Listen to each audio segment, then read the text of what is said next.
បាទសុស្ដីបងប្អូនអរគ្នាថ្ងៃនេះខ្ញុំមកមើលដងបាទឃើញថាដងមកខ្ញុំមានបញ្ហាដួងស៊ីបាទហើយឃើញថាចុងវាបាក់បាទហើយ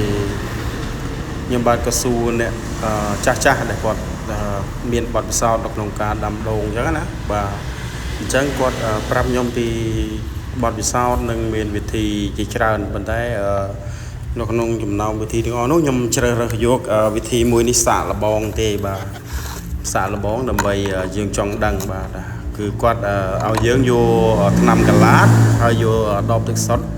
យកមកចោះរបៀបហ្នឹងបាទហើយខ្ញុំក៏ធ្វើតាមបាទចោះរបៀបហ្នឹងហើយយកថ្នាំកាឡាតយកទៅដាក់នៅក្នុងដបហ្នឹងបាទគោលបំណងគឺដើម្បីការពារកុំឲ្យទឹកចូលហើយនឹងកុំឲ្យត្រូវថ្ងៃទៅថ្នាំកាឡាតហ្នឹងវាឆាប់សាបឬក៏វាឆាប់រលាយអស់អញ្ចឹងណាបងប្អូនបាទហើយនេះគ្រាន់តែជាការសាកល្បងទេបើសិនបើបងប្អូនមានចំណេះដឹងណាមួយដែលល្អ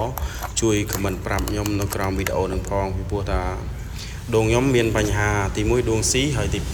2លឹកវារៀងក្រហមកត្រេញណាបងប្អូនអញ្ចឹងអាកន្លែងដើមខ្លះដែលស្លឹកក្រហមអញ្ចឹងខ្ញុំកាប់ចោលតែម្ដងបាទកាប់ស្លឹកហ្នឹងមិនកាប់ដើមទេបាទអញ្ចឹងបងប្អូនដែលមានវិធីសាស្ត្រល្អបាទជួយណែនាំគ្នាផងបាទហើយសូមអរគុណសូមជម្រាបលាហើយជួយ subscribe មួយផង